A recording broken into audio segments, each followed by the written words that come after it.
Bonjour à tous et à toutes. Marhaba bikom dans le cadre du TGF. Donc, merci beaucoup d'abord pour nos invités d'être là. Merci à vous de pouvoir assister à la conférence intitulée Diaspora et enseignement levier pour l'excellence. Le choix de l'axe éducation est sans pour autant que je puisse l'expliquer parce que soit qu'on l'a vécu, soit que nous sommes en train de le vivre avec eux et avec elles, et que c'est un axe primordial pour la diaspora. Et aujourd'hui, nous sommes en train de chercher comment pouvoir justement avoir les standards internationaux en Tunisie pour qu'on puisse dire les compétences hautement qualifiées, ils vont se présenter après, nos invités. Comment pouvoir... Merci. Comment pouvoir justement faire en sorte que on atteint ces standards-là et qu'on puisse dire aujourd'hui la Tunisie est capable d'avoir des compétences aussi bien sur le plan national que sur le plan international. Je vais passer mon micro pour que mes invités se présentent d'abord et puis on entame notre conférence. Marhaba bikom encore une fois.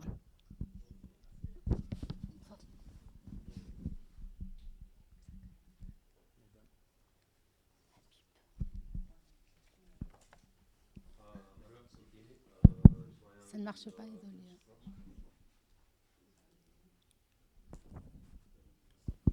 Okay. Manuel Santini, Dean of College Computing at Grand Valley State of Michigan. Bienvenue. Merci. Yomna Alberi, directrice générale des études technologiques. Je suis prof de maths. J'ai fait mes études en France, en DEA, à l'IX et à Dauphine, puis un doctorat à l'École normale supérieure de Cachan, et puis je suis à Tunis depuis 1998. فوزي دربال الوقت الحاضر فايس ريكتور فور ريسيرش اند سستينابيليتي في لايبزيغ يونيفرسيتي اوف ابلايد ساينسز في جيرماني في المانيا.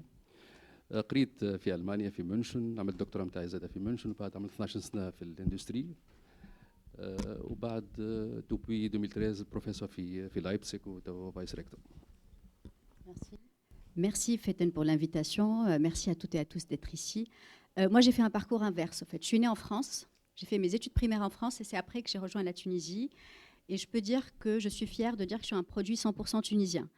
Donc bac tunisien, DEA, maîtrise, DEA, 100% de l'ISG. Après le doctorat, par contre, j'ai fait ce qu'on appelle la co-tutelle, qui m'a permis d'avoir un doctorat européen, donc de l'IAE de Caen, et un doctorat tunisien de l'IAG de Tunis. Donc je suis vraiment un produit 100% tunisien.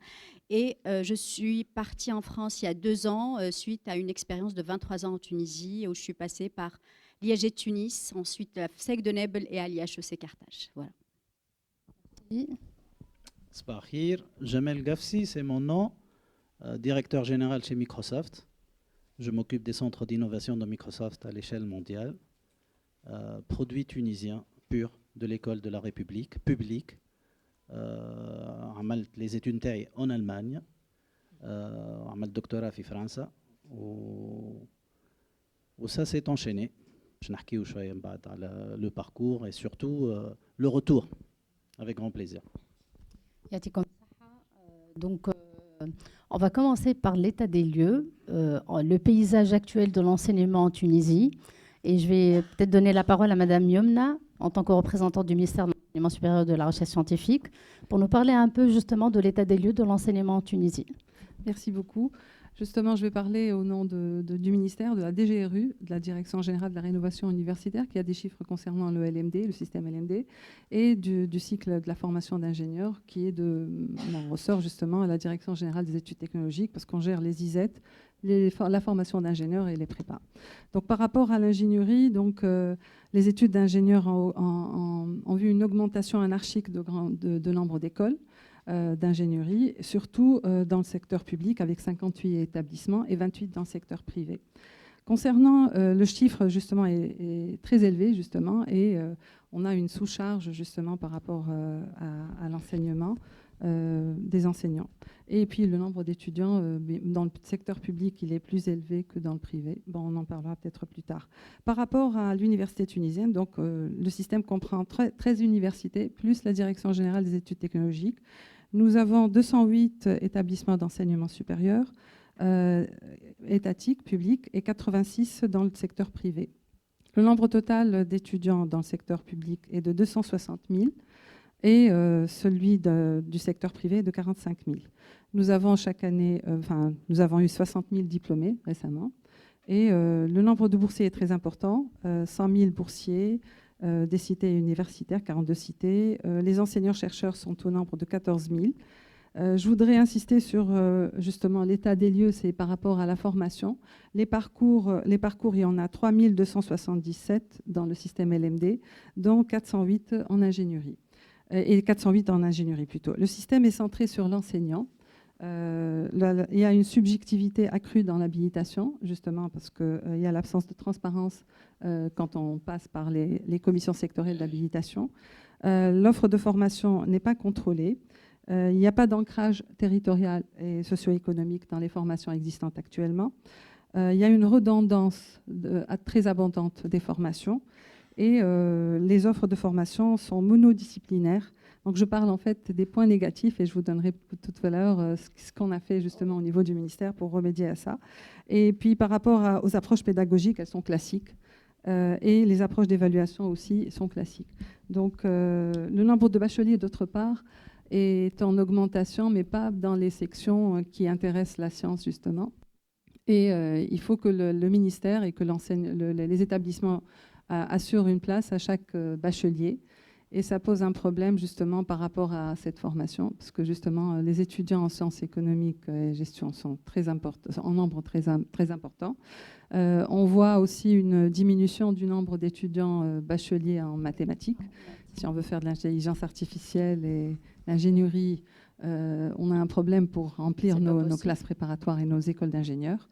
Donc tout le système est à revoir, mais on le subit. Donc il y a il y a eu quelques échanges avec le ministère de l'Éducation pour revoir ça, parce que ça doit être corrigé au niveau de l'éducation et non pas... On les subit, donc oui. Nous, on doit trouver des solutions à ces personnes. Voilà. Et d'ailleurs, justement, cette année, on avait parlé de je ne sais combien de lycées qui ont perdu la section mathématiques. Oui. Malheureusement, ils ont dû changer de lycée parce qu'il n'y a pas la section maths. Et si jamais c'est le cas, il y a des classes qui sont très, très réduites, oui. Vu que le nombre ne dépasse... éventuellement pas par rapport aux chiffres que j'ai sur le Grand Tunis. Peut-être si Ramzi, il est là pour l'Observatoire de l'éducation.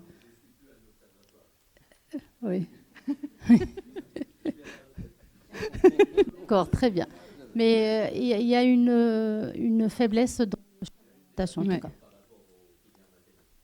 Oui. Voilà. Alors, je vais passer à Si Jamel. Si Jamel, de votre expérience maintenant,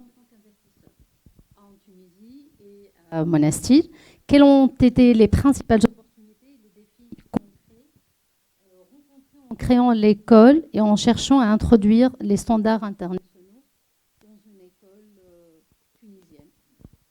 Merci beaucoup. Pourquoi on investit? Et surtout dans une école. Oui.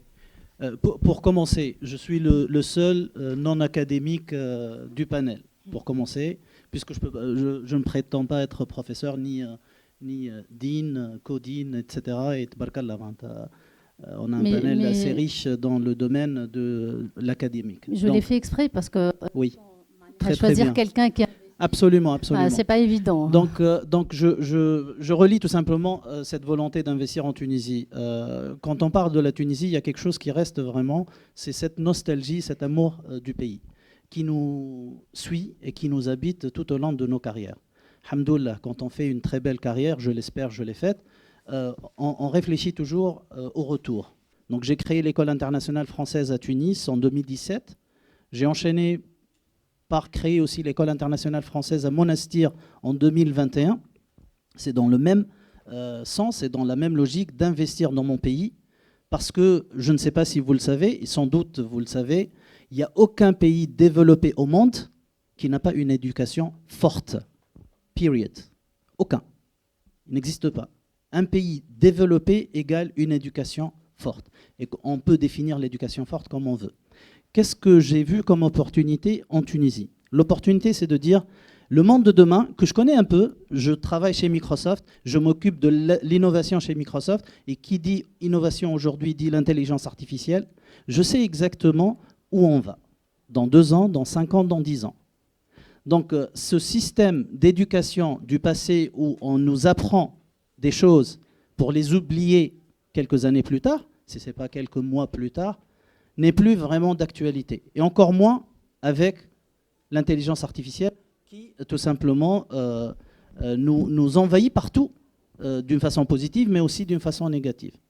Donc, créer une école ou des écoles où la base n'est pas vraiment d'apprendre, mais surtout d'apprendre à réfléchir, avoir le sens analytique, questionner les fondamentaux, dire non, discuter, travailler en groupe, faire des projets en groupe dès l'âge de 4 ans et 5 ans, se produire dans une salle comme celle-là et donner des présentations, un gamin de 9 ans, leur apprendre vraiment d'une façon théâtrale à se produire pour convaincre.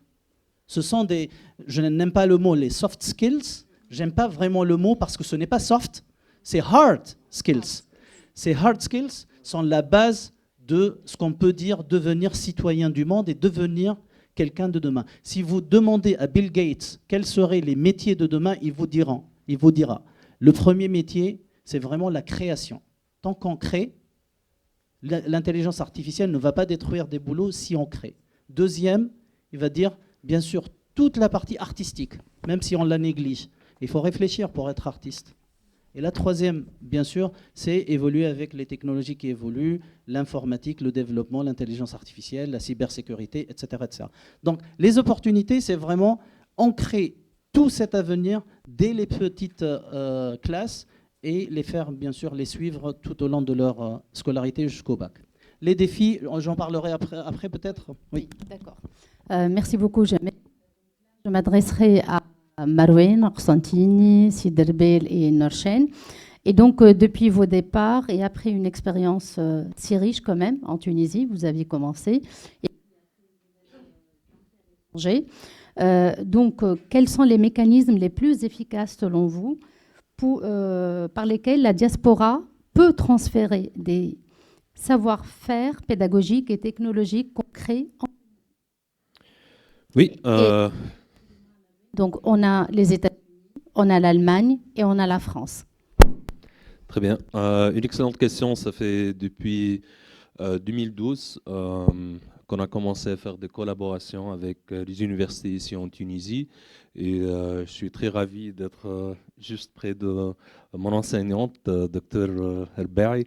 Je mentionne le Dr Herberry parce que en 2012, on a fait une collaboration avec l'école polytechnique. Donc, c'était un projet pilot parce que quand on parle de mécanismes, il faut toujours commencer small, faire un projet pilote, and then you need to scale. Mais je pense que la collaboration avec l'école polytechnique, l'INSI aussi, il y a un autre participant qui est mon prof aussi à l'INSI, et puis de l'école polytechnique, l'INSI, Subcom. Donc on a fait beaucoup de projets pilotes où des étudiants tunisiens qui ont venu aux États-Unis.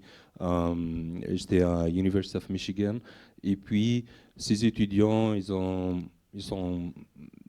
fait un excellent travail de recherche, des excellents ambassadeurs de la Tunisie. Donc ça, c'est très important dans le mécanisme pour créer de la confiance, parce que surtout aux États-Unis, everything is based on trust. Donc probablement, ils n'ont même pas parlé du système éducatif ici en Tunisie. Ils ne comprennent pas le système éducatif en Tunisie. Donc c'est très important de faire un projet pilote, show results. Et puis, par rapport au mécanisme, il faut passer à l'action et faire des partenariats.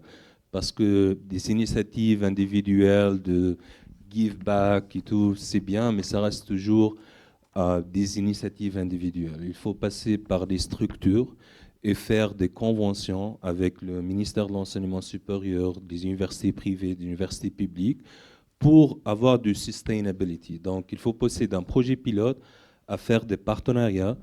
Bien sûr, en tant que pur produit de l'école tunisienne et tout, donc we need to leverage our credibility parce que surtout aux États-Unis, ils ne connaissent même pas le système éducatif en Tunisie, ils ne connaissent pas les prestigieuses écoles et tout. Donc, we need to leverage our credibility. Et c'est normal de prendre des risques parce que je pense personnellement, I was a first college student, donc j'étais boursier du ministère de l'enseignement supérieur pour continuer mes études. Donc, je vois ça du give back, mais après, à propos du mécanisme, il faut faire des partenariats. On a fait récemment des partenariats 1+1, donc au niveau master. Donc, les étudiants commencent leurs études de master ici, et puis ils vont faire la deuxième année de master aux États-Unis, à Grand Valley State ou University of Michigan, et puis ils vont obtenir le double diplôme. Et ça, c'est très important par rapport au mécanisme parce que c'est une reconnaissance de la qualité de l'éducation ici en Tunisie, d'avoir une codiplomation. On n'est pas en train de faire ça pour enrichir le nombre d'étudiants à Grand Valley State et tout. On parle des universités avec plus de 30 000 étudiants, mais on est en train de faire ça pour avoir des ambassadeurs de la Tunisie, faire une communauté, donc même si on est ailleurs, donc on peut participer à l'économie ici. Donc pour le mécanisme, pour résumer, il faut partir des projets pilotes, show success, et après il faut généraliser avec des conventions, des MOU. Il faut passer par les structures. Donc même s'il y a un peu de la bureaucratie et tout, c'est très important to be perseverant parce qu'on est en train de servir des étudiants ici, nombreux étudiants ont obtenu des bourses et tout, donc il faut créer des mécanismes de financement pour eux aussi. Et aussi l'autre point important brièvement pour le mécanisme, it should be win-win, it should be two ways. Donc récemment, ça fait 2 semaines, on a fait un proposal avec Dr. Baer et le ministère de l'Enseignement supérieur pour avoir des Américains qui vont venir ici pour passer une période de 3 semaines pour travailler sur des projets de recherche, pour évoluer des centres de cybersecurity et tout, et aussi avoir des étudiants américains qui vont venir ici en Tunisie. Ça, c'est très important en termes d'échanges culturels et tout. Donc, it should be win-win. Merci beaucoup. Toute la fierté de l'enseignant, Madame Yomna, n'est-ce pas? Oui, et c'est ce qu'on a en tant quand on est enseignant, c'est tout ce que nous avons. À la fin de l'année, la reconnaissance d'un étudiant qui puisse vous dire c'est grâce à vous que j'ai évolué, voilà, je suis parti, etc. C'est ça, c'est ce qu'on attend en fait de nos étudiants. Siderbel, alors, l'expérience allemande. بون باش نحكي بالتونسي المخلط خاطر الفرنسي نتاعي يعني كاتاستروفيك نتخيل. دونك باش نحكي على الاكسبيريونس نتاعي بصفه خاصه ولا دي كوليغ اللي عملنا الدكتوراه في المانيا ميكرو سيدربل وخدمنا مع تونس. دونك بدات هما 3 شوز بدينا بهم. الحاجه الاولى هي عملنا دي كونفيرونس افيك لا تونيزي. دونك كنا دي بروفيسور في ولا دي شيرشور في المانيا. دونك عملنا دي كونفيرونس مع بعضنا مع التوانسه هنا لي كوليك تونيزيان مع لي يونيفرسيتي الكل نتاع تونس واللي بون في دومين جيني الكتريك. وبدينا بين كونفيرونس وخممنا في الحاجه الديورابل. دونك انا جو سيت هنا الاس اس دي هي كونفيرونس بديناها اون 2001 مازالت لحد الان تخدم كل عامين تكون في تونس. وها الشاندكس نتاعها تحفون برشا مدام نجوى هي معنا هنا. دونك اللي في بارتي في الكوميتي دورغانيزاسيون. دونك قعدنا كديما نخدم بعضنا علاش باش نحطوا كواليتي اورينتد كونفرنسز. دونك لي ستاندار انترناسيونال هما المهمين برشا افيك لو كوتي تونيزيان اللي معناتها امبليكي. الحاجه الثانيه بالطبع هي بون الامبليكاسيون في الماسترز في الكورسوس يونيفرسيتير هذاك كان مهم. وحاجه مهمه برشا هي صارت في الوزاره اون 2005. اون 2005 الوزاره في تونس سمحت انه لي شيرشور تونيزيان يعملوا ان سيجور دو جيرش هنا في تونس. دونك 1 موا 2 موا هذاك كان مهم برشا. علاش؟ خاطر الاكثريه منا ممكن نهبطوا هنا 3 4 جماعه اذا كان باش نعملوا يعني دي ديسكوسيون باري ما تجيبش تعمل دي بروجي. دونك تكون هنا انت 1 موا او مينيموم في يونيفرسيتي تعرف اليونيفرسيتي كيفاش تخدم شنو هما لي ميكانيزم. دونك هنا تعرف لو سيستيم خاطر انا واحد مناش قاري في المانيا يعني من بعد الباك. دونك ما نعرفش لو سيستيم تونيزيان بالباك. وقت قعدنا هنا واحد نحكيو مع لي كوليك دونك جاو دي بروجي دو ريشيرش شون دي زيدي ان نبداو بهم. هذاك هو حاطط انه الكولابوراسيون تكون يعني ديورابل. دونك هنا بدينا لي بروجي دو ريشيرش كومان ودي استراتيجي معينه، خاطر احنا كي نحكيو على ديزاكس دو ريشيرش مثلا في المانيا كبروفيسور شيب عندي مثلا ما نحكيوش على عامين 3 4 5، نحكيو على 20 30 سنه. دونك انا بصراحه عندي سكسس ستوري في بروجي دو ريشيرش افيك لي كوليك في لينيتكوم، نخدموا على ان سيستيم يعني تحفون برشا في الدومين اي او تي في الدومين معناتها الوايرلس نتوركس، ونخدموا مع بعضنا دي دكتوراه، نخدموا دي بروجي دو ريشيرش اون بوبلي يعني مع بعضنا في دي زارتيكل معناتها في دي جورنو صباح برشا. بهذاك قاعده العلاقه كل ديما ديورابل. دونك مع تونس هذوما اون بوينت دو افيكاسيتي. انا ممكن عندي اكسبيريونس واحده اخرى، الماكرو والميكرو. خدمنا على الماكرو يعني على شال التونيزيان على شال الوزاره وكل شيء، بصراحه ما كانش افيكاس برشا. سي بلوتو ميكرو. دونك قاعده انه سو سون دي انيشيتيف من دي كوليغ ولا جروب دو كوليغ ولا دي زيكيب دو ريشيرش مع بعضهم. ودي لابوراتوار اوسي. بالطبع كي نحكيو دي لابوراتوار بون ثم لي بيرسون بصفه خاصه، يعني لي بيرسون مهمين برشا هنا اللي هما يحبوا يخدموا مع بعضهم. وهذاك كان بصراحه تحفون برشا ومازال نخدموا مع بعضنا، نعملوا دي بروجي دو ريشيرش مع بعضنا ونحكيو. والباهي هو انه نكملوا بعضنا. دونك نحكيو بعد ممكن في الدوزيام بارتي انه ما هياش معناتها ستيم بارتنريا معناتها وين وين. وهذاك مهم برشا، خاطر الحاجه الديورابيليتي لازم تكون وين وين، كل واحد عنده البارتي نتاعو. على الاقل في المانيا احنا نخدموا برشا هكا. D'accord, merci beaucoup. Alors, française. Alors, avant de parler de l'expérience française, permettez-moi de parler de mon ancienne expérience à l'IHEC. Parce que quand même, j'y ai passé un bon bout de temps et je pense qu'on avait fait beaucoup de choses qui, malheureusement, il y en a qui ont abouti, il y en a qui ont avorté pour des raisons de personnes, justement. Il suffit qu'on change de personne, tout change, tout est remis en cause. Donc ça, moi, je regrette maintenant, avec un peu de recul, que c'est pas parce qu'une personne XY qu'on n'aime pas ou qu'on aime, une fois qu'elle sort, on va tout démolir. Donc juste pour information, à l'époque, on avait fait à l'IHEC beaucoup de partenariats avec beaucoup d'universités, notamment pour citer celle où j'étais vraiment partie prenante. Et là, je reviens sur le fait des personnes, justement, parce qu'on avait des gens de la diaspora qui, elles, voulaient vraiment faire des choses. Donc, l'EM Normandie, on avait un master qui s'appelait le Master Grandes Écoles. Les étudiants de première année faisaient la première année à l'IHEC. La deuxième année, ils allaient aux frais de l'EM Normandie, à 8 000 € l'année. Franchement, merci l'EM Normandie. On prenait les meilleurs et on les plaçait à l'EM Normandie. On avait fait ça aussi avec l'ISKE de Casa. Et je peux dire que pour nos étudiants, c'était de très belles expériences. Donc, moi, je suis pour les partenariats. Donc, que ce soit là actuellement avec mon école où je suis en France, on est preneur. Donc si ça vous intéresse, je suis en train d'essayer de faire des choses avec l'IHEC, mais c'est pas évident. Je mets pas ça sur le dos de l'IHEC, c'est d'un côté et d'un autre.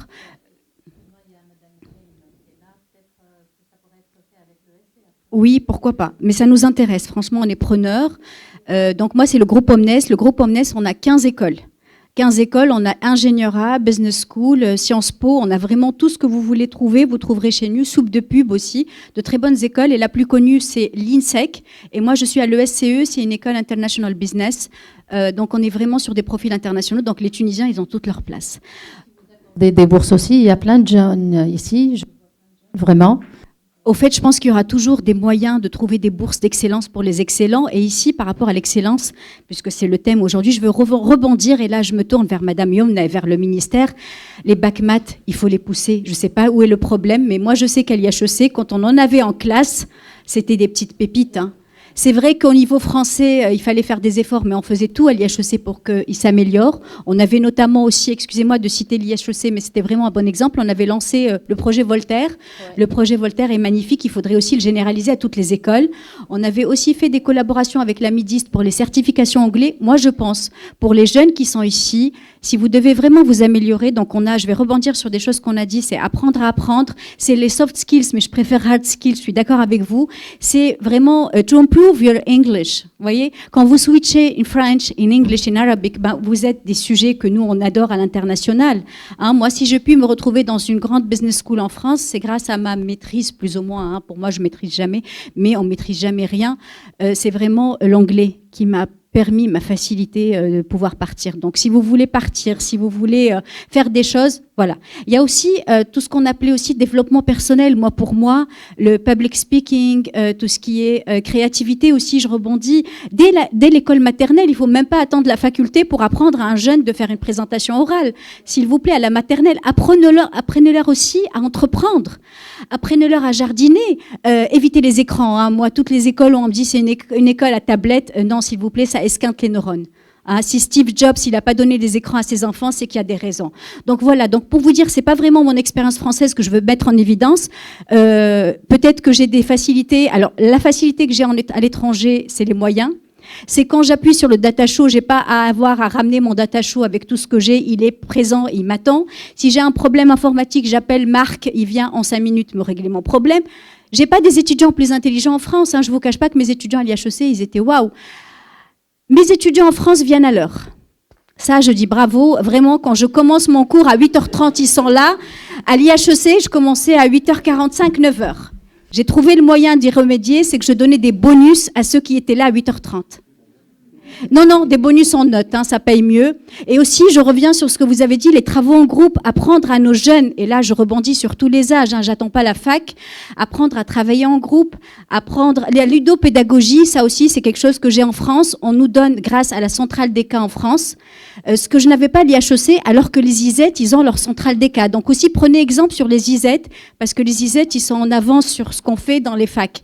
Vous voyez, moi j'ai fait beaucoup de choses avec les ISET où vraiment les études de cas c'est leur force, ce qui n'était pas le cas à l'IHEC. Études de cas, j'étais une exception à avoir écrit des études de cas, notamment avec Fat Mahlif ici qui est là, qui est architecte. On a écrit une étude de cas sur Razil Biche et la responsabilité sincère des entreprises. Donc aussi valoriser les entreprises. Et aussi, pour l'anecdote, quand j'étais étudiante à l'ISG, moi je suis un produit ISG, on avait Shraf Zawi. Je parle de Shraf parce qu'elle était exceptionnelle. Elle nous faisait travailler sur des études de cas réelles, sur des entreprises réelles. On faisait des jeux de rôle avec professeur Ben Ammar. C'est ça qu'il faut faire. C'est pas une question de moyens, moi je pense que c'est une question de volonté. C'est une question des profs qui doivent think outside the box and think like there's no box. Moi, pour moi, c'est vraiment le petit truc. Donc, excuse-moi de pas vraiment parler de mon expérience en France, mais si je suis là aujourd'hui avec mes 25 ans d'expérience, c'est 23 ans en Tunisie et 2 ans en France. Très bien, merci Norchen. Donc justement, là où je m'adresserai à Yumna, justement, on parle de ces changements et quel est justement le positionnement du ministère pour pouvoir changer les programmes et être aux standards internationaux aujourd'hui. Merci beaucoup pour la question. Justement, il y a eu des démarches, il y a eu une étude, il y a déjà un référentiel, un nouveau référentiel d'habilitation des formations. Il n'y a pas eu d'habilitation depuis quelques années. Il y a eu un grand travail qui a été fait à la DGRU et je tiens à saluer son ancien directeur général, Sid Ahmed Bachir Al-Arbi, professeur Sid Ahmed, qui est actuellement le chef de la mission universitaire au Canada. Et donc, il y a eu un grand travail par rapport au référentiel d'habilitation. Sid Ahmed est aussi le président de la commission de réflexion stratégique sur la formation d'ingénieurs et il est aussi avec nous dans le livre blanc. Donc, par rapport au référentiel, avant, la formation était centrée sur l'enseignant. Maintenant, ce qu'on propose, c'est que le centre de la formation soit l'étudiant, qui ait plus d'ouverture sur le monde socio-économique, qui ait des compétences. L'approche par compétences est recommandée dans les formations. La rénovation pédagogique, donc par rapport à l'APC, les systèmes d'évaluation qui sont efficaces et efficients, accroître la professionnalisation. Moi, j'ai l'impression, en lisant tout ce qu'il y a dans le référentiel, et c'est la réalité, c'est ce qu'on fait au niveau des ISET. Et merci de l'avoir mentionné. Parce que, justement, les ISET ne sont pas très connus dans le système tunisien. Ce sont les instituts supérieurs des études technologiques. L'APC existe dans ce réseau depuis sa création. La professionnalisation, l'ancrage territorial, c'est ce qu'on demande dans ce nouveau référentiel d'habilitation. La proximité avec le monde socio-économique, préparer des citoyens. Et justement, c'est la 3e mission de l'université. Ça a été présenté dernièrement. Voilà. Tout ce que je vois, justement, les projets, l'internationalisation et tout ça est déjà dans ce réseau qui n'est pas visible, donc qui est mazloum choya, le réseau interne. Donc, qu'est-ce qu'on veut aussi? Une politique publique de formation pour chaque domaine. Donc, revoir les offres de formation. Il y a eu des études aussi au niveau de l'IRESA par rapport à la formation en ingénierie agricole. Et donc, ils ont préparé des référentiels métiers. Et on attend le feu vert pour commencer la nouvelle campagne d'habilitation qui devra commencer normalement à la rentrée prochaine et pour revoir tous les programmes. Le fait qu'on n'ait pas changé de programme depuis des années, donc ça fait que justement on a grandi le nombre de chômeurs, de mal formés justement. Enfin, il faut qu'il y ait un renouvellement des formations.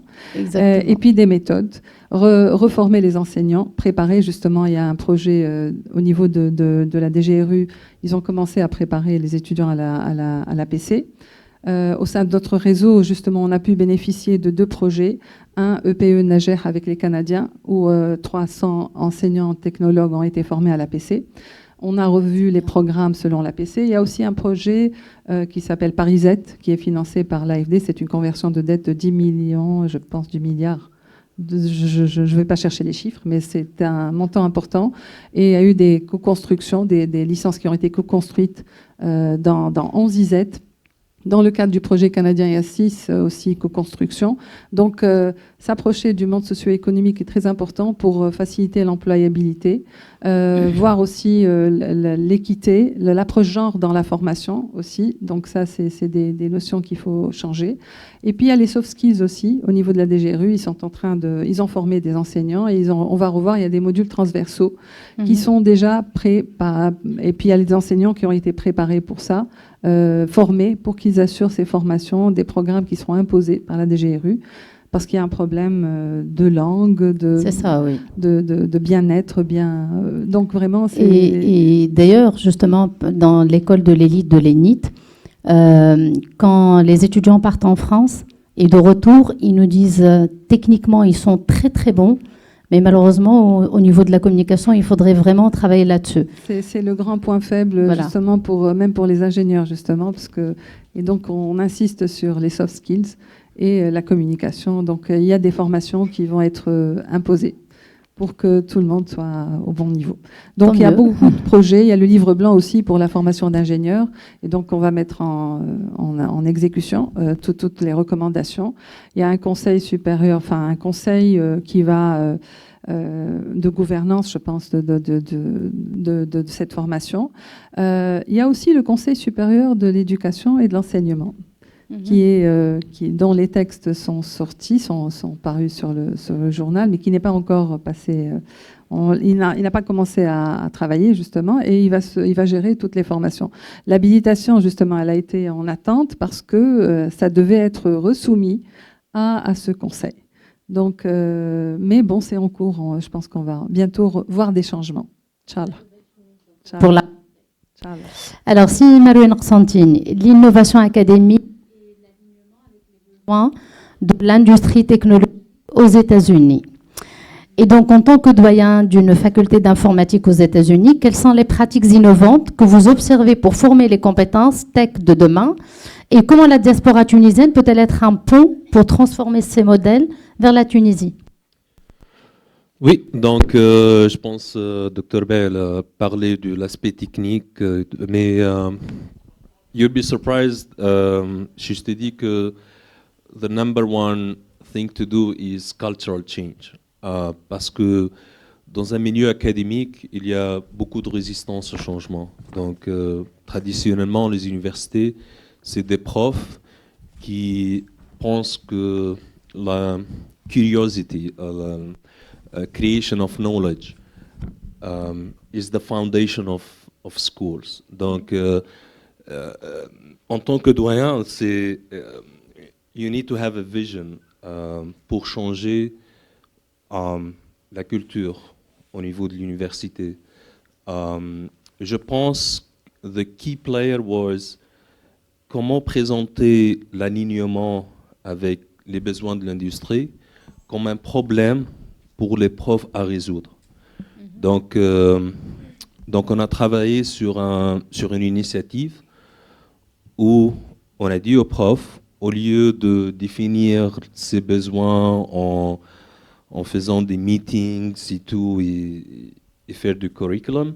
Les cours habituels. Oui, il faut the co-creation. Donc on avait pratiquement plus de 165 compagnies. Wow. Il y avait des représentants et on les a mis dans la même salle avec les profs. On a fait 12 jours de brainstorming, donc pour faire un nouveau programme en artificial intelligence ou human-centered design et tout ça. Donc l'idée, c'est d'avoir les représentants de l'industrie, des executives, mais aussi des managers, des ingénieurs et tout, dans la même salle avec les profs pour que les profs soient exposed to those needs et discuter ces needs et tout. Et après, en présentant un problème aux profs, here you need now to use your intellectual curiosity pour créer des programmes qui sont alignés avec the industry need. Donc, on a résolu une partie du problème, mais ça reste l'autre partie du problème que industry needs evolve over time. Donc, quand j'entends parfois des gens parlent de curriculum qui prend 1 année ou 2 années pour avoir l'accréditation et tout ça. I mean, skills change, you know, when the degrees start to be offered. Donc l'idée, c'est comment évoluer et créer un mécanisme pour avoir de restructuration des cours, des programmes, intégration des certificats d'une manière qu'on ne crée pas beaucoup de résistance au changement. Parce que même avoir des certifications de Amazon, Microsoft, Google et tout, intégrées dans les cours des profs, les profs vont sentir que, oh, you're using the tool builders now to teach students. Donc l'idée aussi pour to deal with the culture change is de dire aux profs, ok, ça it's an option, donc vous pouvez évaluer les certificats et puis décider les certificats que vous pouvez intégrer dans les cours. Donc j'aimerais bien parler surtout de cette résistance au changement parce que it's a cultural mindset et ça prend du temps à changer parce que le rôle de l'université a changé. Donc on parle de Generation Z qui pense d'une manière très différente. They need the skill that they need today. Donc de toute façon, quand on a pris des cours, OK, we will use it one day. Mais les étudiants maintenant pensent comment je peux utiliser les skills today. Et je peux vous dire que personnellement, je pense que d'ici peut-être une dizaine d'années, je ne pense pas qu'on va continuer à avoir des diplômes de licence d'ingénieur et tout.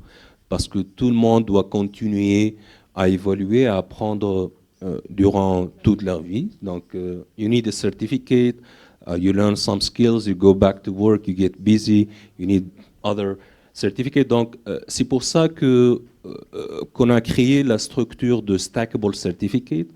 Donc, les étudiants, soit en master, soit en bachelor degree, ils peuvent prendre un nombre de certifications et après, ils font l'accumulation de ces certifications pour obtenir le diplôme. Mm-hmm. Donc ça, c'est une solution, mais le problème, c'est comment on peut incorporer ces nouveaux programmes avec les réglementations et tout qui nous obligent de suivre with objectives et tout. Donc, concernant le rôle de la diaspora, c'est pas un problème facile à résoudre parce que you have multiple stakeholders involved. C'est pas un problème qu'on va aller résoudre avec les profs ou avec les industriels ou avec. C'est pour ça aux États-Unis on a les structures de advisory boards qui sont partout, au niveau département, au niveau college, au niveau de l'université. Donc on a des executives, managers, even engineers. They can influence the skills that we need to integrate. Donc, pour résoudre le problème d'une manière durable, il faut créer cette structure de advisory board. Et c'est très important d'avoir les alumni, parce que les alumni, they want to give back. Donc, inviter les alumni, même aux États-Unis, dans les advisory board, they're the first one to say yes. Et puis, leur contribution est magnifique, soit au niveau advising, soit au niveau connection pour les étudiants. Donc je vois le rôle de la diaspora, c'est surtout si on veut créer des mécanismes de advisory boards, soit au niveau d'université, au niveau du ministère, au niveau. Je pense que c'est le starting point. Et après, il faut voir comment gérer les différentes contraintes. Je pense qu'on va parler de ça après. Oui, tout à l'heure, exactement. Si on parle des problèmes d'Allemagne, justement. Et vous, en tant que vice-recteur, comment les collaborations de recherche et les initiatives en matière de durabilité peuvent-elles être les leviers d'excellence pour l'éducation tunisienne et comment, justement, la diaspora joue-t-elle un rôle de catalyseur de ces échanges? اوكي اذا كان باش نبداو ممكن باش نبدا بالغول نتاع الدياسبورا في البر وباش نخرج بالاكسبيريونس نتاعي انا على الاقل. دونك انا كبروفيسور في المانيا عندي انديبوندون يعني في الانسينيمون في الريشيرش. دونك ابريتو في الاخر جلوباليزاسيون، نتعامل مع اي واحد، نتعامل مع اللي يساعدني. دونك نجم تسال علاش لازم نتعامل مع تونس. يا با دو كونترانت معناها. ما ثماش دو كونترانت بالطبع، خاطر سي ليبر. دونك هنا الواحد يتسال لازم نتعامل مع تونس ولا ما نتعاملش مع تونس؟ بالطبع لازم نتعامل مع تونس. انا كتونسي وكانسان تخرجت كما قال جمال من par un sentiment de reconnaissance et de gratitude. dans tous les cas. دونك هنا البريدج هذه باش نعملها مع تونس، دونك سي نحب نعملها. فوالا دونك فوكس. بالطبع بجانب لي بريدج الاخرين يعني اون طونك يعني ان سيستيم دو جلوباليزاسيون. البريدج هذا هو مش وان واي. البريدج هو ديما فيه تو ويز وهذا مهم برشا. دونك الجول نتاعنا هي اون جينيرال حتى مع لي كوليغ نتاعي خاصه التوانسه اللي يتعامل مع تونس هي البارتنرشيب اللي هي فاليوز اورينتد. مادام قالت الساعه مثلا اذا كان عندي الكور 8:30 ما نبداش 9:15. الفاليوز هما بالطبع هما هنا يدخل لي كولتور ديفيرونت، نحكي على المانيا ولا نحكي على تونس، نحكي على فرنسا ولا امريكا ولا يجي. دونك ثم ديفرنت كالتشرز وديفرنت فاليوز. هنا نحبوا نراو ان ترون كومان اللي يساعدنا زوز. علاش؟ خاطر اذا كان نحكيو على بارتنرشيب كيما يعني في العرس ولا في دونك ثم على الاقل النيفو الناس كلها تتلاقى فيه. وهذا كان مهم برشا. علاش؟ للديورابيليتي السستينابيليتي يعني مهم برشا، وخاصه في مع الاكسبيريونس الالموند هي الديورابيليتي. ما نحكيوش على حاجه نتاع عام عامين ثلاثه، لا، كل ديما نحبوا 20 30 سنه وكل ديما استراتيجيك الخدمه. باش يصير هذا يصير هما باليوز كيسز ابريتو في الاخر دي بروجي بيلوت كما قالوا الجماعه الكل يعني لي بروجي هذوما. دونك ثم كولابوراسيون ما ثماش يعني وان واي برك، بالطبع ثم سينرجي تصير وخاصه مع تونس. وللاسف اذا كان نسمع انه الماتيماتيك عمال ينقص في تونس اللي هو كان البوان فور نتاعنا في تونس، والماتيماتيك والفيزيك هما لي باز نتاعنا في الهندسه نخدم دونك في الانجينيري. دونك الماتيماتيك هو الباز وبعد نزيدوا الفيزيك. دونك اذا كان باش نعملوا كولابوراسيون مع تونس اون جينيرال نخمم انا كبروفيسور الماني تو نخمم اوكي ايش بتجيب لتونس، شنو البوان فور نتاع تونس. وبالطبع الماتيماتيك انا لي زيديون نتاع لي زيديون التوانسه اللي يجوني مثلا باش يعملوا دي دكتوراه ولا دي بي اف عندي يلسون معناتها عندهم فورماسيون بويسونت في الماتيماتيك اقوى حتى من المانيا. دونك شو يصير انه احنا نكملوا نعملوا دي بروجي عندنا خاصه في اليونيفرسيتي نتاعنا عن الابلايد ريسيرش. دونك عن يوز كيسز، عن الكونتاكت لي زونتربريز، عن لي بروجي اللي فيهم ترانسفير تكنولوجي ولا بروجي ميد تيرم. يعني اذا كان نعملوا دي بروجي دو ريشيرش في لي زونتربريز ممكن 5 سنين ويخرج ان برودوي ولا 3 سنين ويخرج ان برودوي. دونك ثم لاسبي تاع ترانسفير تاع التكنولوجي في المارشي. هنا اش لاحظنا؟ دونك اذا باش نعرج على الاكسبيريونس نتاعي وعلى واذا كان ممكن نعطيو دي سجشنز يعني للوزاره.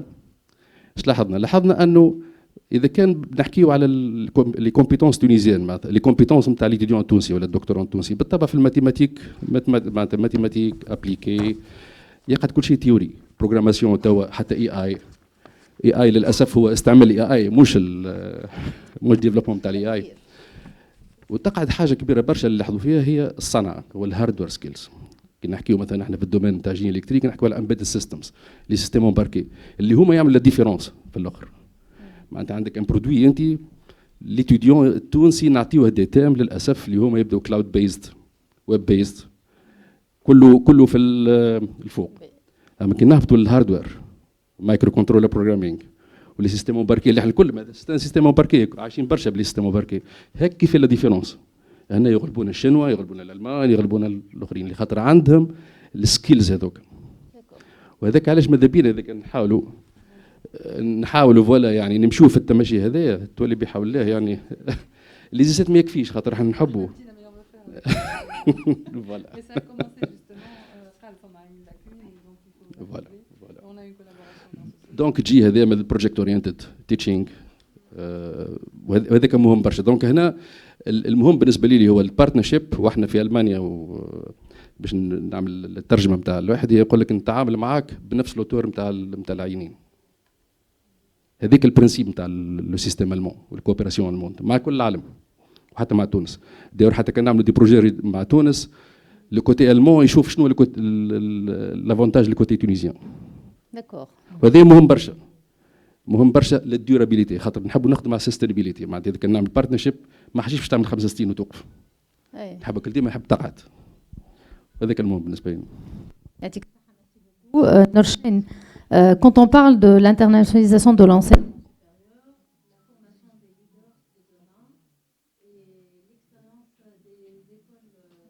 de commerce justement, quelles sont les clés pour former des profils polyvalents aujourd'hui et internationalement employables dans le domaine du commerce, du management, du marketing éventuellement? Comme j'ai dit tout à l'heure, en fait, je vais un peu me redire, mais les hard skills, donc vraiment les langues. Tout ce qui est compétences hybrides, moi franchement je recommande, donc quelle que soit la filière dans laquelle est notre étudiant ou est notre apprenant, moi je préfère le mot apprenant. Et ici, je vais reprendre une idée qui a été donnée par rapport à la co-création, la nécessité de co-créer avec nos étudiants. Moi, j'invite toutes les universités et tous ceux qui sont prenants de travailler sur le design thinking, le design centré sur l'humain, pour repenser nos maquettes. Faire des maquettes juste pour faire joli, non. Faire des maquettes qui seraient attractives pour nos jeunes Z, comme on l'a bien souligné. Il faut vraiment les intéresser, ces petits jeunes. Parce que, je ne sais pas si vous avez remarqué, mais leur attention, elle a vraiment diminué. Donc, le challenge qu'on a, nous profs, moi, quand je vois mes étudiants en salle qui n'ont pas leur téléphone entre les mains, je me dis, waouh, j'ai gagné. Mon premier concurrent, c'est ce petit téléphone. Donc, dès que j'arrive à les attirer, je me dis, j'ai réussi ma journée. Voilà. Et si en plus, en fin d'année, comme tu as dit, ils viennent me voir et me dire, et j'en ai eu beaucoup qui sont venus me voir à la fin de la semaine, de l'année, ou même après des années partis en étranger en disant, Madame, merci pour ce que vous avez donné et appris. Donc, tout ce qui est classe inversée aussi, pour reprendre tout ce qui est méthode pédagogique innovante. Il faut vraiment innover, mais de plus en plus maintenant, le challenge, voilà. Alors, ChatGPT et tout ce qui est intelligence artificielle, il ne faut pas être contre aussi. Hein. On ne peut pas nager contre courant. Par contre, il faut qu'on repense notre manière d'enseigner. Moi, dans mes dernières études de cas que j'ai créées, je leur dis, utilisez ChatGPT. Mais c'est pour leur dire après, au fait, vous allez utiliser votre tête maintenant et vous allez voir que vous êtes plus intelligent que l'intelligence artificielle. Donc, pour leur dire, c'est qu'un outil, il faut savoir l'amadouer. Mais nous aussi, profs, et là, j'ai aussi eu la chance dans mon école où je suis actuellement, on nous a nous-mêmes formés à apprendre comment utiliser ChatGPT. Parce qu'un prof qui ne sait pas utiliser cette intelligence artificielle, c'est pas normal. Donc vous voyez, la résistance aussi par rapport au changement, ça bouge tellement trop vite. Moi, je suis prof de marketing digital et c'est pas le cours que je préfère. Pourquoi ? Parce que ce que je dis aujourd'hui, demain, c'est plus valable. Hein. Je parle d'un algorithme, je parle d'Instagram, le lendemain, il a tout changé. Donc, c'est des cours que j'aime pas beaucoup. Donc, pour revenir aux compétences globalement, donc comme j'ai dit tout à l'heure, il faut aussi beaucoup travailler sur l'intelligence émotionnelle. Si on apprend à ces jeunes apprendre à gérer ses émotions, je pense qu'on aura de bons adultes demain. Apprendre à lire aussi bête que ça. Moi, des fois, je leur donne des challenges. Apprenez à lire. Ils me disent, Madame, on n'a pas pris un livre, ça fait des années. Ben, aujourd'hui, vous allez le faire dans mon cours, quel que soit le cours que j'ai. Pensée systémique, agilité aussi. Ici, pour l'anecdote, tout à l'heure, on a parlé des Tunisiens. Pourquoi les Tunisiens ben, sachez que moi, dans mon école, on est beaucoup de Tunisiens dans les profs. Et quand je pose la question de pourquoi, justement, ils nous disent, ben, vous êtes sérieux, vous maîtrisez les langues, vous êtes agile et vous avez beaucoup de résilience. Donc, au fait, moi, je me dis, j'ai fait tout ce que j'ai fait étant en Tunisie avec des moyens. Je ne vais pas dire qu'il n'y a pas de moyens parce qu'il y en avait à l'époque, mais il y en a de moins en moins pour les chercheurs et pour la recherche. Mais j'ai pu faire beaucoup de choses quand même. Et pour l'anecdote, j'organisais un événement à l'IHEC. Ça s'appelait les HEC doctoriales. C'était un événement, j'ai la fierté de dire, qui s'autofinançait.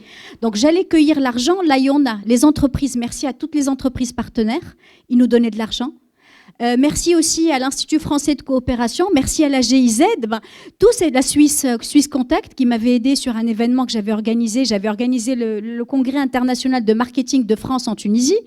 Donc vous voyez, c'est un petit peu des initiatives, mais il faut savoir où trouver l'argent. Donc on peut dire, ben, on est un pays, on n'a pas d'argent, il faut juste savoir le trouver, l'argent. Il faut savoir monter des dossiers pour trouver les sponsors et tout. Autre chose aussi, la gestion de projet. Pour le coup, ça serait bien d'apprendre à nos étudiants dès le plus jeune âge, encore une fois, même au lycée, et renforcer les maths. Moi, je suis une ancienne bac maths, j'ai fait de la gestion, et quelle que soit la spécialité, je pense que les maths, ça nous apprend à réfléchir. Quel que soit. C'est vraiment un esprit analytique, donc aussi apprendre à analyser des esprits analytiques. Voilà un petit peu mes recommandations. Et ici, je voulais aussi rebondir d'une problématique qu'on a, nous, à l'étranger, par rapport à la Tunisie, que je voyais quand j'étais à Tunis, mais que je vois plus, c'est l'accréditation.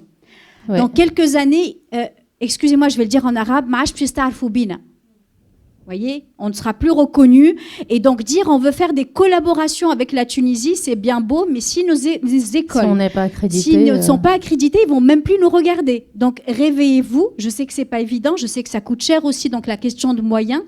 Et l'ascenseur social ici va en prendre un coup. Exact. Voilà, donc c'est des choses à réfléchir. Excusez-moi de taper dans la fourmilière, mais il faut qu'on fasse tout ça. Il y a tout de même des écoles d'ingénieurs aujourd'hui qui sont accréditées par la CTI. Peut-être pas pour les écoles de commerce et de business, malheureusement, à part certaines facultés privées. Ouais. Mais là, enfin, on aimerait bien mettre en valeur le public parce que c'est pour la majorité. Là, je m'adresserai à Sijamel. Votre double casquette est unique. Donc, chez Microsoft, vous observez les tendances technologiques mondiales et en tant qu'investisseur direct dans les deux écoles internationales à Tunis et à Monastir, vous mettez en œuvre ces standards internationaux. Donc, quelles sont les innovations pédagogiques et technologiques peut-être que vous avez réussi à introduire dans le système pour qu'aujourd'hui on peut dire que l'EIF a une valeur distinctive par rapport aux autres. Et c'est pour cela que les parents aujourd'hui cherchent vraiment à inscrire leurs enfants parce qu'il y a une valeur, pas uniquement ajoutée, mais je dirais une valeur distinctive. C'est justement, comme vous l'aviez dit tout à l'heure, et moi je l'avais observé en visitant votre école, et que justement, depuis le jeune âge, il y a des enfants qui sont là, à l'âge de 10 ans, 11 ans, qui vous posent des questions. Vous êtes en train de présenter, etc., une idée, et il y a un petit qui lève le doigt et il vous dit « Excusez-moi, si je peux prendre la parole pour vous contrecarrer, pour critiquer », et il parle de système. Je lui dis « Mais tout de même, il a 10 ans, celui-ci, c'est bien. Il commence très tôt, avec son esprit. » Absolument. Merci d'ailleurs pour l'anecdote et merci d'être venu à l'École internationale française pour votre success story, puisqu'on organise des success stories où on invite des personnes qui ont réussi pour donner l'exemple, pour inspirer les jeunes. Ça, c'est aussi le pont entre les jeunes et les moins jeunes pour inspirer, bien sûr, les élèves. Je reviens sur ce que j'ai appris chez Microsoft. Ça fera 20 ans que je suis chez Microsoft dans quelques mois, quelques petits mois. Donc c'est une carrière dont je suis fier, clairement. Mais ça m'a permis aussi de voir vraiment ce qui va se passer dans 5 ans, dans 10 ans, dans 15 ans. L'IA ne fait qu'accélérer vraiment cette évolution de nos sociétés, en fait, de nos sociétés.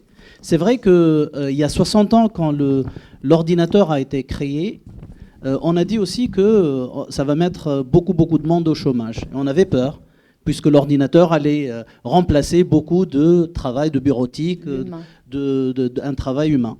Le contraire est arrivé. Le contraire dans le sens où l'innovation, la création humaine a su créer des nouvelles opportunités. Donc on a gagné en productivité et on a gagné ce temps pour créer.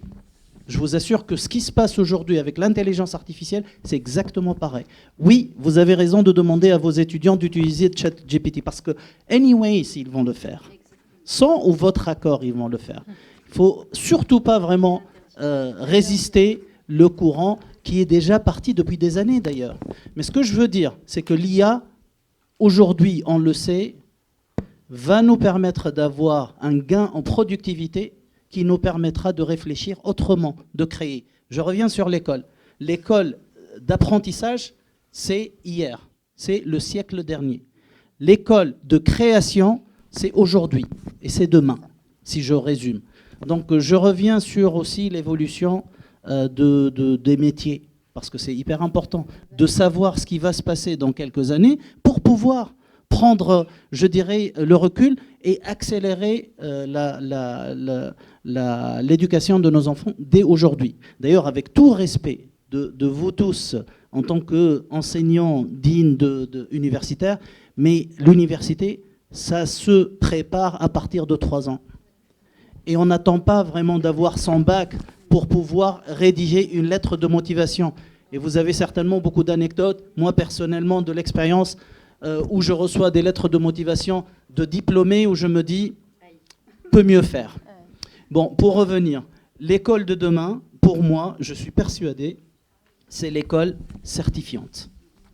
Je pense que Simerwen en a parlé et je suis persuadé, et d'ailleurs je l'ai intégré vraiment dans la vision de l'école internationale française. Ça veut dire que les gamins qui intègrent l'école, ils vont devoir se former toute leur vie sur la base de certificats. D'ailleurs Facebook, Microsoft, Google, Amazon et d'autres l'ont fait.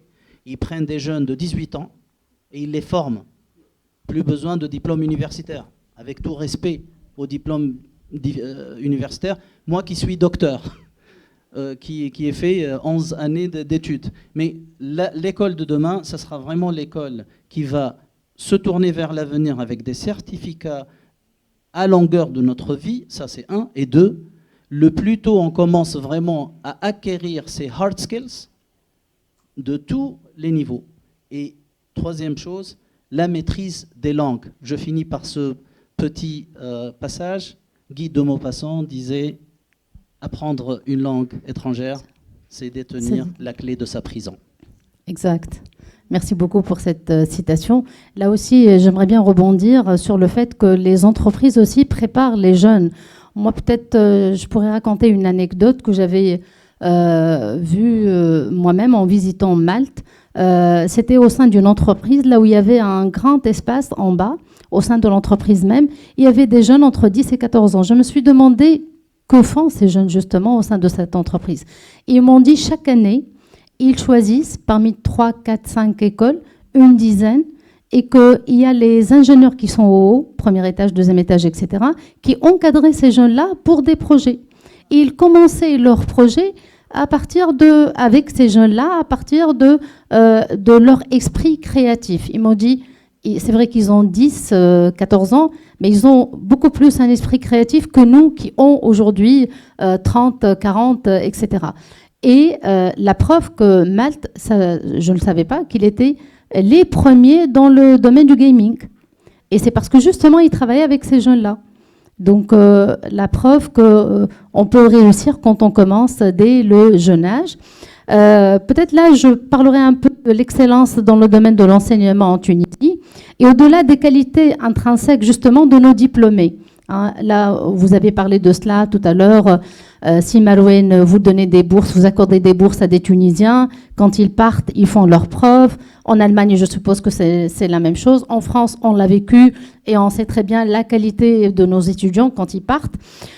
Mais comment pouvons-nous collectivement transformer l'éducation tunisienne aujourd'hui en une marque attractive à l'échelle mondiale, capable d'attirer justement des étudiants et des chercheurs étrangers et de valoriser nos talents?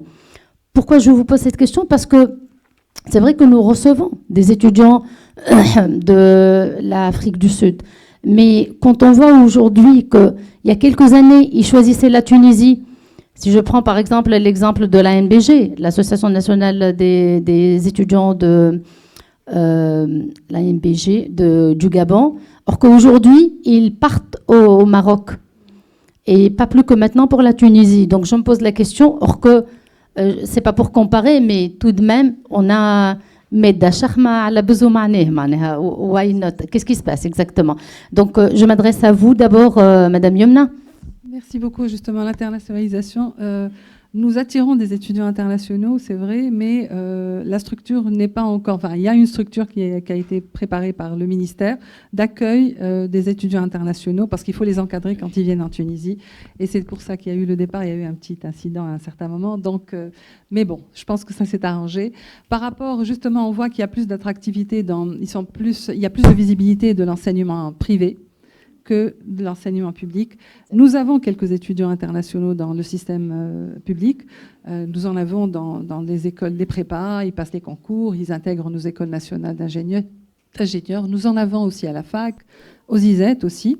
Mais je trouve que bon, il y a beaucoup de travail à faire au niveau de la coopération internationale pour rendre nos parcours visibles. D'autre part, le fait qu'il y ait des accréditations, ça aussi, ça améliore la visibilité. Et à la création de la TEA, l'Agence tunisienne d'évaluation et d'accréditation, qui a commencé justement à travailler, mais bon, il y a beaucoup de dossiers parce qu'elle s'occupe de l'évaluation de la recherche, des centres de recherche. Donc, elle a constitué ses commissions, ses équipes, et ça va commencer. Le travail va être dur. Et je crois que Madame Najouasso, qui est la directrice de l'ENISO, fait partie des experts de la TEA. Non? Si? Non, tu n'as pas intégré la TEA. Donc, il y a beaucoup de travail à faire justement pour accréditer. Dorénavant, l'accréditation des établissements tunisiens doit se faire via la TEA en premier. Après, ils pourront aller voir d'autres EURES ou tout ce qu'ils veulent, la CTI, plus tard. Il y a des écoles d'ingénieurs par rapport à l'accréditation, vous en avez parlé tout à l'heure. Presque toutes ont le label EURES, mais il y a aussi AIBET à l'École Polytechnique de Tunisie et MSB aussi dans le privé qui a AIBET. De quoi alors, par rapport à la recherche, justement, il faut voir que la Tunisie, depuis 2016, a un statut de pays associé dans le programme H2020. Et actuellement, elle est l'unique pays du Maghreb et de l'Afrique qui est associé au programme Horizon Europe, qui est un projet européen pour la recherche et l'innovation. Ouais. Horizon Europe, c'est le seul pays associé, justement. Et donc, ça fait plaisir, justement, on se positionne à l'international par rapport à la recherche. Par rapport au rôle de la diaspora, parce que ça faisait partie, comment attirer cette diaspora? Bon, ça se fait via des partenariats, comme l'avait dit Marouane. Il y a aussi d'autres actions qui ont eu lieu, justement, au ministère. Je tiens à signaler la création de Helm. La plateforme, c'est la bibliothèque virtuelle qui est munie d'une intelligence artificielle qui a été offerte par Nizar Yahish, Instadip. Et puis, le développement a été fait par des étudiants tunisiens qui ont une start-up qui est à Dubaï, Cluster Lab. Alors, ce sont un ingénieur et un étudiant des ISET. L'autre aussi était de l'ISET, ISET Selina. Donc, les ISET peuvent faire des choses. Donc, et justement, ils ont aussi fourni le calculateur, justement. Il a été offert, tout est hébergé au CCK, au Centre de calcul Khwarazmi. C'est à la disposition de tous les intervenants de l'enseignement supérieur. Nous sommes en train d'alimenter la bibliothèque de documents que nous contrôlons, justement. Justement, il y a plein, je vois, des initiatives, sauf qu'il y a un manque d'information et de communication exacte. Ça a été communiqué sur le site du ministère, sauf que bon, justement, on les visite pas, malheureusement. Il y a eu quelques médiatisations, il y a eu quelques communications par le CCK, par Nizar aussi. Ouais. Oui, dans les universités, ça a été présenté et c'est au service de tous. Justement, voilà, c'est l'occasion d'en parler. Exact. Donc, il y a beaucoup d'initiatives et il faut maintenir ce contact parce que le rôle est très important pour améliorer la visibilité. Ce sont nos ambassadeurs aussi à l'étranger. Tout à fait. Et puis, c'est très important qu'ils interviennent. On a besoin de leur soutien dans tous les projets. Justement, on parle de marketing éducatif de nos jours. Et là, je m'adresserai à Marouane. Votre université attire justement des étudiants et des chercheurs du monde entier. Quelles sont les stratégies clés du marketing éducatif et d'offres de programmes qui rendent justement votre institution attractive au niveau international? Et que probablement, nous, aujourd'hui, au niveau du ministère, par exemple, on peut aussi parler ou se positionner par rapport à ce marketing éducatif et dire que nous avons beaucoup d'initiatives justement et on sera beaucoup plus à l'aise à en parler. Oui, quand on parle de marketing, il faut avoir les bases. Donc, je pense que it's all about student success. Donc, quand on parle de student success, une définition très très brève, c'est just helping students to get their dream job. Donc, il y a plusieurs définitions de student success en se basant sur les notes et tout.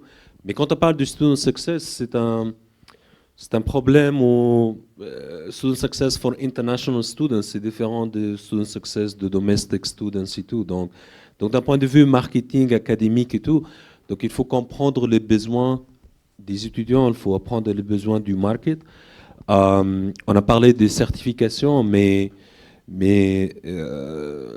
quand on parle du job of future, il y a aussi les blended degrees. Donc, quand on parle maintenant des diplômes en ingénieur informatique et tout, donc avec l'évolution de l'AI et tout, donc maintenant on a beaucoup d'initiatives pour faire des diplômes qui sont computer science plus business, AI plus business, even cybersecurity plus Chinese.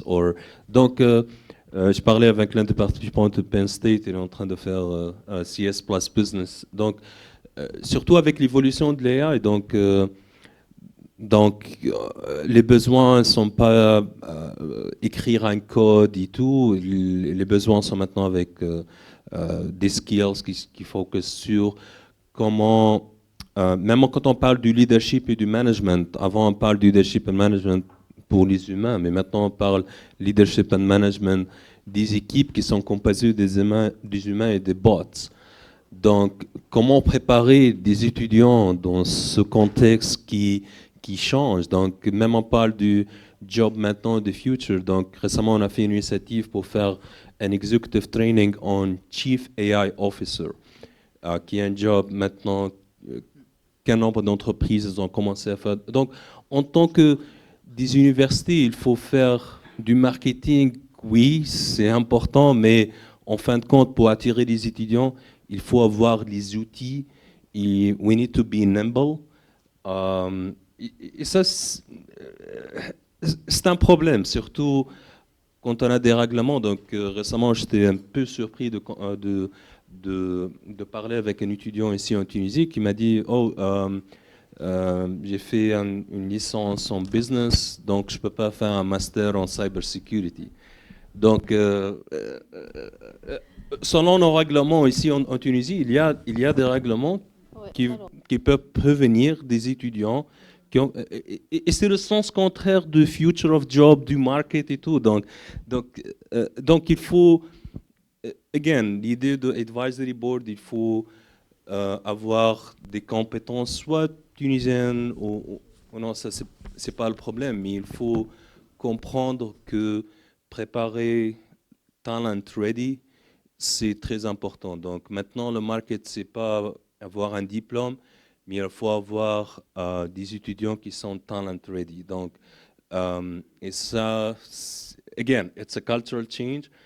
Donc, pour répondre à la question, je pense que le marketing in education, c'est très important, mais si on n'a pas les outils pour attirer les étudiants, on peut faire du marketing en social media et tout, mais il faut comprendre que les besoins ont changé et qu'il faut être compétitif. Donc. Et d'ailleurs, justement, quand on voit aujourd'hui sur les réseaux sociaux, et là c'est la période, les facultés sont en train de présenter leur licence, leur master, etc. Et que la présentation se fait de la même manière. Et donc, du coup, pour faire, je ne sais pas, une licence en business, choisir ISG ou ESC ou l'ESSEC, ou etc. Et je me mets à la place de l'étudiant. Pourquoi je vais choisir cette... Quand je me pose cette question, honnêtement, je ne trouve pas de réponse parce que justement, il y a le cloisonnement. Et après, je pense, si je vais faire mon master à l'étranger après, est-ce que ça serait possible pour moi aujourd'hui de faire telle ou telle spécialité ou pas? Là où, par exemple, et je m'adresserai à vous aussi, Derbel, là où l'Allemagne avait compris qu'il y a une adéquation entre l'entreprise et l'éducation, justement. Et à ce niveau-là, comment justement on pourrait le faire en Tunisie pour qu'il y ait cette adéquation? باش نحكي على الاكسبيريونس الموند هنا خاصه في الاندستري فوالا الاندستري واليونيفرسيتي هما ثم زوز حوايج في المانيا اللي مهمين برشا باش نفهموهم علاش في المانيا شي يخدم. الحاجه الاولى هي لو سيستيم يونيفرسيتير في المانيا مبني هو على سكون ابل هومبولت فيلوزوفي. هومبولت هو ستان ساينتست الماني وكان حتى وزير سابق. يقول البروفيسور شيب ولا البروفيسور اللي هو ريكروتد معناتها في ولا هايرت في يونيفرسيتي لازم يكون اكسبرت في الريسيرش اي لونسينيمون. معناتها ما يكفيش كان الريسيرش برك، يلزم ما يكفيش كان لونسينيمون، لازم يكون في الريسيرش. وتزيد عليهم لا بيرسوناليتي نتاعو اللي هو يكون انتجريتد في فاكولتي ولا في يونيفرسيتي.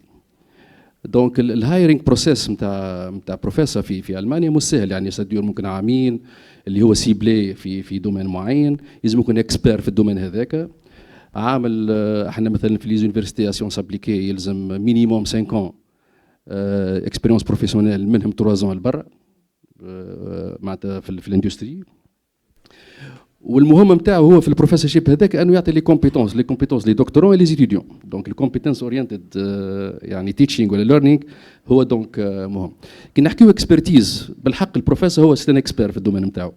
علاش؟ خاطر اذا كان يحب يعمل ريسيرش ويحب يعمل ابلايد ريسيرش حتى مع لي كومباني يلزم يكون اكسبير، خاطر كومباني بزنس معناتها ما يعطيكش حد فلوس غير ما يرى الفيدباك.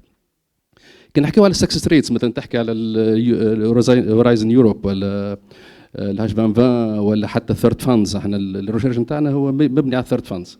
يعني اذا كان انا مثلا باش نعمل فينونسمون نتاع 20 شيرشور عندي في ليكيب نتاعي، ما عندي لازم ندخل حكايه مليون يورو في العام، اذا كان 50 دونك حتى اكثر. دونك هنا ترى انه البروفيسور في المانيا هو كومباني في وسط اليونيفرسيتي، وهذه مهمه برشا. دونك عندنا ماركتينغ نتاعنا، عندنا نحكيو مع لي زونتربريز، نعملوا دي بروجي مع بعضنا.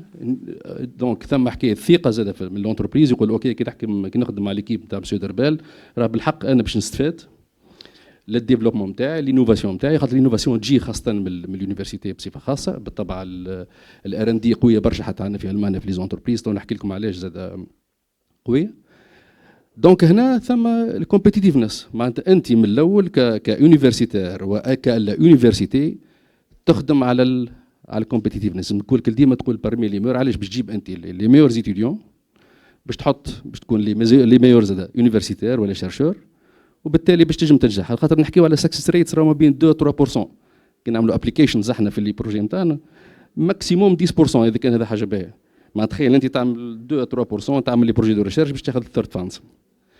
الحاجه الثانيه في المانيا علاش ماشيه الامور علاش؟ خاطر احنا نحكيو على البي اتش ديز. مثلا واحد من الناس عمل الدكتوراه نتاعو بعد مشيت للاندستري، 90-95% من البي اتش ديز من لي دكتوراه اللي عملوا الدكتوراه نتاعهم هو سي جمال معنا كيف مشاو للاندستري. الاندستري علاش؟ خاطر فيها الار ان دي. دونك ثم عندك ريسيرش اند ديفلوبمنت يعني في لي زونتربريز هذوما. دونك ثم لينوفاسيون، وانت كدكتور مش معناتها انك راهو ممكن باش تكون خير بياسر من الاخرين، لا. اما انت تعلمته في الدكتوراه انك تخدم ستركتوري، تخدم سوبريسيون، تخدم دونك ستركتوري. هذاك دونك الباز نتاع المانيا انه لي دكتور اللي مشاو خرجوا لي اندستريال هما بيتعاونوا مع لي زونيفرسيتي نتاعهم، خاطر عرفوا شو معناها هما كانوا ديجا في السيستم. يعطيك الصح. والحاجه المهمه هي لي دكتوراه نتاعنا ما يخرجوش كل شيء سبيسياليست في الدومين نتاع الدكتوراه نتاعهم، لا. هما راهم انكلو في الماركتينغ، انكلو في كتابه لي بروجي، انكلو في السوبرفيجن، مع سوسون دي بروفيسور صغار. وهذاك المهم هو بالنسبه لنا انه لي دكتوراه نتاعنا نحضروهم بور فيتور بروفيسور، مش فيسع باش يكون بروفيسور، ممكن بعد 10-15 سنه كارير يولي يرجعوا بروفيسور لليونيفرسيتي. هذاك علاش دونك لازم يكون اب تو ديت انت كبروف. لو نومبر نتاع بروفيسور في المانيا هو الحاجه المشومه تري ريدوي. احنا نحكيو مثلا في الدومين نتاع جيني الكتريك عندنا 18 ولا 20 بروف كو، اما كبازل شادين دونك الواحد الدومين هذاك. دونك صعيب انك باش تدخل بوزيسيون ممكن تتحل في 20-25 سنه كو. مي الامباكت نتاع البروفيسور شيب قوي برشا، خاطر هو انكلو مع الاندستري. بار سويت يلزمك انت تكون كبروفيسور باش تكون يعني كومبيتيتيف كل ديما اب تو ديت. لي زيتيديون نتاعك يكونوا هما كل ديما يعني القرايه نتاعك اب تو ديت والريسيرش نتاعك اب تو ديت.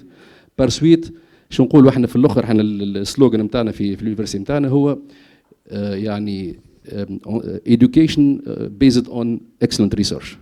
الريسيرش هو المهم بالنسبه لنا اللي يحسن الاديوكيشن. دونك ليتيديون بيعطوا باش يكونوا اب تو ديت، باش يكون عنده لي كومبيتونس المهمين في اي وقت. وبعد طبعا انت كي تعمل ان بروف باش تكون عندك 20 30 سنه بروفيسور، باش طبعا انت باش تكون في الترند، باش تمشي، باش تكون لي كومبيتونس نتاعك اكثر زاده. والثيرد فانز ابريتو في الاخر كيما قلت لك علاش دونك حتى البوينت دو فيو سكيلز تتعود انك انت تجيب لي فون تبيع روحك، هذاك مهمين برشا. Très bien. Justement, je m'adresserai à Norchen. Je vois que nous avions un peu débordé, mais on va essayer de faire très très vite pour pouvoir clôturer.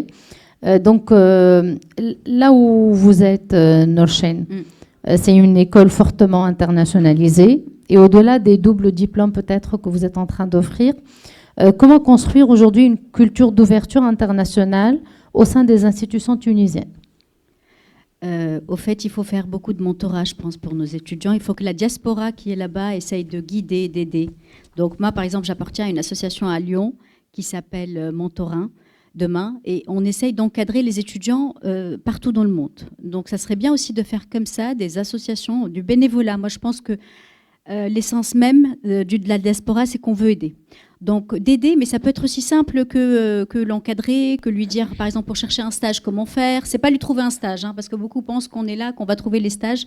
On connaît beaucoup de beau monde, mais c'est pas évident, on le sait. Mais les encadrer un petit peu pour ça, les recommander. Essayez-moi d'écrire des lettres de recommandation. Bon, c'est vrai que c'est pas évident, mais je le fais quand je peux. Donc essayez un petit peu d'ouvrir des perspectives, de faire des ponts. Moi j'ai beaucoup aimé, il y a le mot pont qui revient, donc on essaye d'être des ponts, d'être des ambassadeurs aussi, des deux côtés. Donc c'est bien de représenter. Au sein d'Atuge France, on l'a déjà fait cette année, le Forum des métiers. On avait reçu beaucoup plus de 1000 étudiants qui sont venus faire de réseautage avec les entreprises. Ben ça c'est génial. Oui, alors tout à l'heure vous avez parlé d'industrie, je pourrais donner l'exemple de la faculté d'ingénierie Estia qui s'est installée justement dans une zone industrielle entourée par 70 entreprises. Ils leur ont dit, on est là, on va avoir 70 étudiants et pour chaque entreprise, on va vous donner 10 étudiants. Et c'est comme ça qu'ils sont en train vraiment de briller, parce que 10 étudiants qui s'adressent à 10 entreprises. Et donc, du coup, il est tout à fait normal qu'il va être perfect. Il va maîtriser les compétences techniques. Si jamais... maintenant, de votre point de vue... Je voulais juste intervenir au fait, parce que cette année, j'ai eu la chance d'inviter une entreprise tunisienne, une start-up, et mes étudiants en France ont géré sa stratégie à l'international. Ils ont adoré travailler sur ces QR box, juste pour l'anecdote, mais ils ont adoré travailler sur ce cas réel d'une entreprise tunisienne qui veut s'internationaliser. Super, très très bien. Donc, si jamais de votre point de vue industriel chez Microsoft, donc, quelles sont les lacunes les plus criantes en termes de compétences chez nos jeunes diplômés tunisiens au regard des attentes mondiales? On parle de... Voilà, je pense que j'ai touché à ces points tout à l'heure, mais je vais essayer de répéter, parce que répéter, c'est toujours bien aussi, pour nous rappeler qu'on va apprendre tout au long de sa vie. Ça, c'est la première chose. Donc, s'il y a des lacunes, on aura toujours l'occasion de les combler. Ce n'est pas vraiment black or white, comme on dit. Ce n'est pas assez fait et je suis prêt à vie. Il n'y a pas vraiment un visa à vie, si vous voulez. Donc la formation sera vraiment une formation certifiante, je répète, tout au long de sa vie. Ça commence à partir de l'âge de 3 ans. Donc si on veut vraiment faire les choses comme il faut, on commence par maîtriser les langues. Ça, c'est hyper important. Et plusieurs langues, c'est à la fin S, plusieurs langues. Commençons par l'anglais. Bien sûr, le français en tant que pays francophone, on ne peut pas ne pas maîtriser le français. L'arabe, à ne pas oublier, mais d'autres langues aussi. Encore une fois, maîtrise de langue nous permet, en tant que jeunes, d'être tout simplement flexible pour aller où on veut.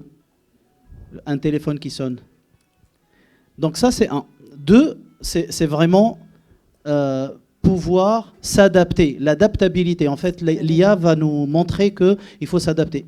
Tous les jours, il faut s'adapter. Ça, c'est hyper important. L'anecdote, à peu près 80 à 85% des métiers dans 10 ans ne sont pas encore connus. Ne sont pas encore connus. Donc cette faculté de s'adapter est primordiale dans la formation d'un jeune aujourd'hui. S'adapter, maîtriser les langues Et je pense que le reste viendra à partir du moment où on a l'esprit analytique, se questionner tous les jours, questionner les autres. Et je finis par dire, les années 80, les années 90, pour celles et ceux d'entre vous qui sont moins jeunes, les années même 2000, il y avait toujours cette notion de l'héroïsme individuel. Cet héroïsme individuel a disparu. Maintenant, on parle et on doit insister sur l'héroïsme collectif, de groupe. Donc il faut apprendre aux gamins, dès le jeune âge, de travailler en groupe et de célébrer le succès en groupe et d'oublier un tout petit peu son ego personnel. Donc cette culture doit s'ancrer dans les nouvelles générations. On ne gagne pas tout seul. Je donne toujours l'exemple du cloud et je finis par ça. Le cloud nous a appris que une fonction ou une application n'est pas suffisante parce que ça doit être vraiment en coordination avec plusieurs fonctions et applications. À l'échelle individuelle, c'est exactement pareil. Peu importe notre génie, on ne vaut rien si l'ensemble n'est pas cohérent. Exact. Merci à vous. Merci, Si Jamel. Alors, je vais passer la parole à chacun d'entre vous pour le mot de la fin, parce que Amine Salemi qui est là, on avait large. Pour la discussion, on va le reprendre juste à côté de la pause. Comme ça, on peut éventuellement pouvoir échanger beaucoup plus. Sinon, on est secoué par les panélistes qui nous attendent depuis déjà 20 minutes. Moi, le mot de la fin, je rebondis sur tout ce que vous avez dit, Si Jamel, et je rajoute apprendre à apprendre. C'est ça qu'il faut faire. C'est Fawzi. باش نحب نقول انه التونيزيان بصفه عامه عنده لو تو دادابتاسيون نتاعو قوي برشا. يعني تحطوا في اي دومين في اي انفيرونمون اعطيه عامين 3 سنين الاكسل. دونك ان شاء الله نقعدوا كما هكا ونكونوا البريدج اللي كما قلنا عليه يعني. Merci. Merci beaucoup. Donc, nous voulons une université ouverte, transformatrice, entrepreneuriale. Innovante, créatrice, ouverte. Donc, on a besoin de tous, justement, pour pouvoir y arriver, de la diaspora et de ceux qui sont sur place. Tout le monde. Merci. Très bien. En tout cas, on est tous et toutes là pour aider, au cas où, et bénévolement. Je suppose que toutes les personnes qui sont là vraiment veulent aider. Donc ça, il faut continuer à collaborer parce que interdisciplinary learning research is basically the current state and the future. Donc on doit travailler en équipe. Il faut aussi continuer à apprendre que le système éducatif est en train de changer et le rôle de l'université a changé. Donc les étudiants aussi, pas juste les enseignants. Donc j'ai l'honneur de vous donner mon mot de la fin. Je dirais croire en nous et surtout investir dans les nouvelles générations. Merci beaucoup. Comme ça, merci à tout le monde. Merci d'être là. Travaillons tous ensemble pour que justement l'enseignement soit le levier de l'excellence en Tunisie sur le plan international. Merci encore une fois. Merci.